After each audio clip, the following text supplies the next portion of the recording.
베드로후서 2장. 베드로가 두 번째 편지를 쓰면서 중요한 목적 중에 하나가 거짓 선생들의 가르침 때문에 종말론에 대한 잘못된 이해를 가지고 굉장히 영적 생활에 혼돈과 방황을 하고 있는 교인들에게 그것을 약간 설명하고 이해를 시키기 위해서 이 편지를 썼다고 그랬어요. 그래서 2장부터 좀 그런 중심적인 내용이 나옵니다. 2장 1절부터 제가 몇 절 읽으면서 오늘 전체적으로 굉장히 방대한 내용을 2장 전체를 살펴볼 거기 때문에 좀 방대한 내용을 다루니까 제가 읽어가면서 설명을 붙여가면서 그렇게 진행하도록 하겠습니다. 2장 1절에 전에 이스라엘 백성 가운데 거짓 예언자들이 있었듯이, 전에 그런 건 과거에 구약시대 이렇게 생각할 수 있어요. 구약시대 거짓 선지자들이 있었죠. 가끔가다 발람 같은 사람들이 나와가지고 엉뚱한 소리들 많이 했거든요. 하나님께서 보내시지 않았는데 하나님께서 주셨다고 그러면서 말도 안 되는 소리들을 백성들에게 전하고 그랬으니까, 전에 이스라엘 백성 가운데 거짓 예언자들이 있었듯이 여러분 가운데도 거짓 선생이 나타날 것입니다 그랬어요. 여러분 가운데도 거짓 선생, 교사 또는 목사들이 나타날 겁니다. 그들은 파괴적인 이단을 몰래 끌어들여 자기들을 사신 주님을 모른다고 잡았다며, 자기들을 사셨다고 하는 것은 예수의 보혈의 공로로 샀다 하는 그런 의미예요. 예수님께서 보혈로 그들을 사셨어요. 그런데도 불구하고 예수님을 배신하고 밖에 나가서 파괴적인 이단을 만들어서 몰래 끌어들여 자기들을 사신 주님을 모른다고 잡았다며 예수를 부인하는 거예요. 모른다고. 예수하고 나하고는 상관없다고. 임박한 멸망을 스스로 불러들이고 있습니다.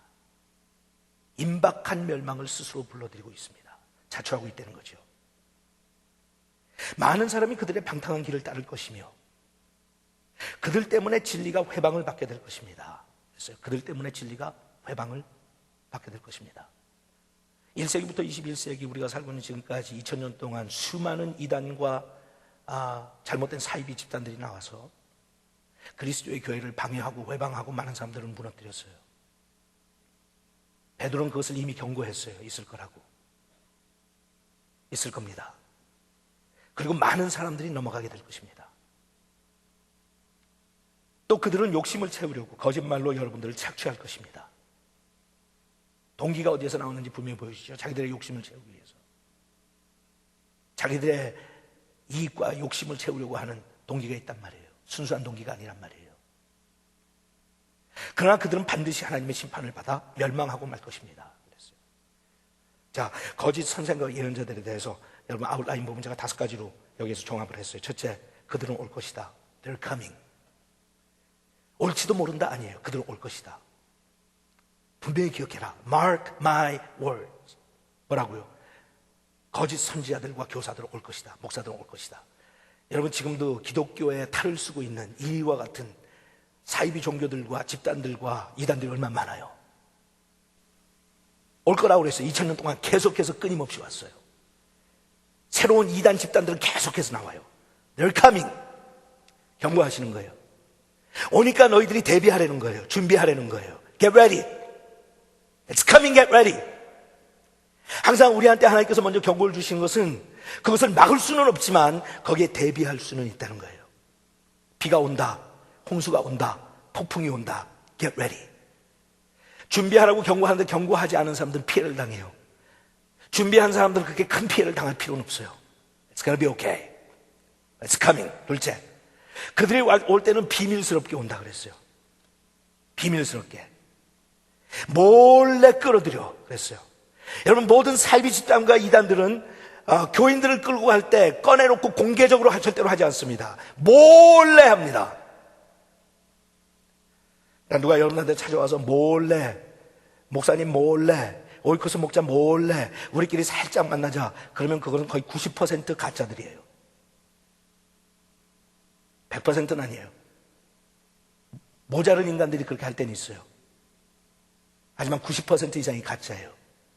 제가 그렇게 이렇게 얘기를 해도 뭣도 모르고 거기 또 넙죽넙죽 넘어가는 사람들은 제가 책임 못 져요. Anybody says let's do it in secret. 여기 그랬어요. 파괴적인 이단을 몰래 끌어들여. 비밀스러워요, 항상. 자기들만이 일반 교회가 갖지 못하고 알지 못하는 진리를 발견했다고 그래요. 새빨간 거짓말이에요.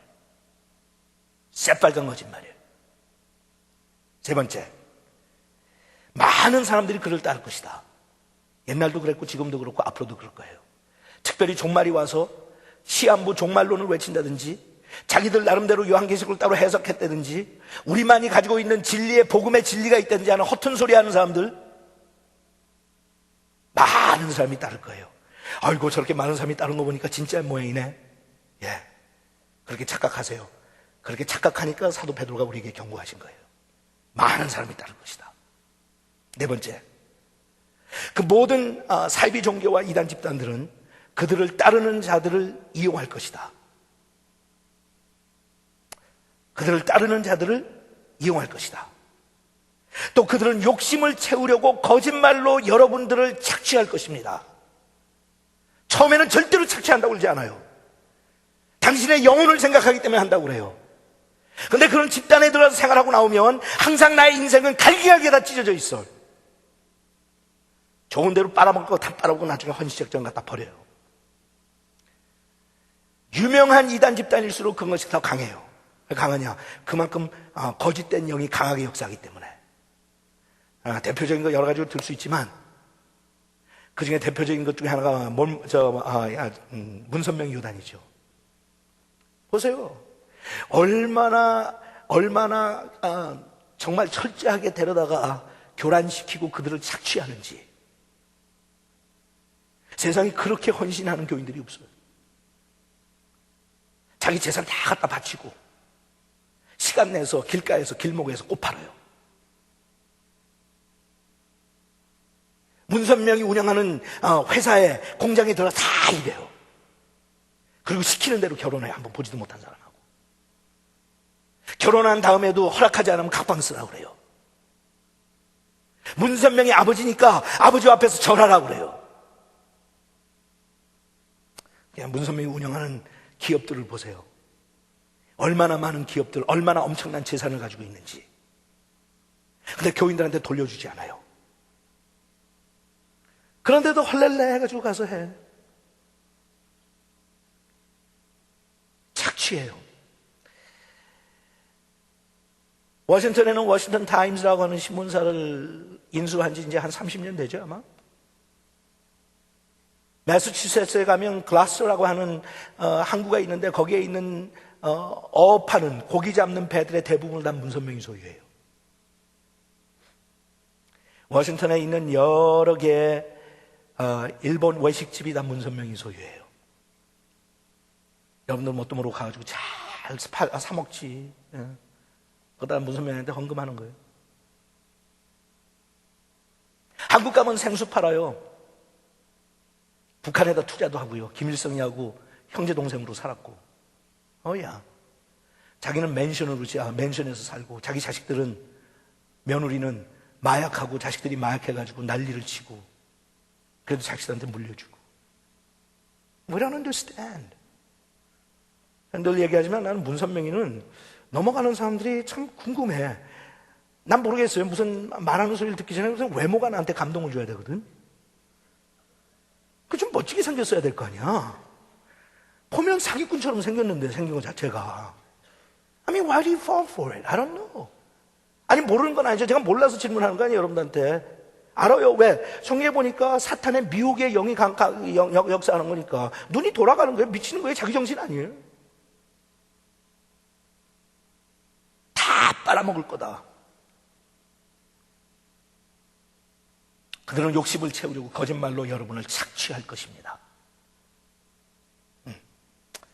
마지막, 그들에게는 분명히 심판이 따릅니다. 그들에게는 분명히 심판이 따릅니다. 그러나 그들은 반드시 하나님의 심판을 받아 멸망하고 말 것입니다. 하나님이 그러니까 don't you forget it. 지금 잘 된다고. 지금 잘 되는 거 보니까 그래도 저거 하나님이 함께 하시는 거 아니냐고. 저거 잘 되는 거 보니까 뭐가 있는 거 아니냐고. 들어보니까 그럴듯한데 진리를 가지고 있는 거 아니냐고. 예.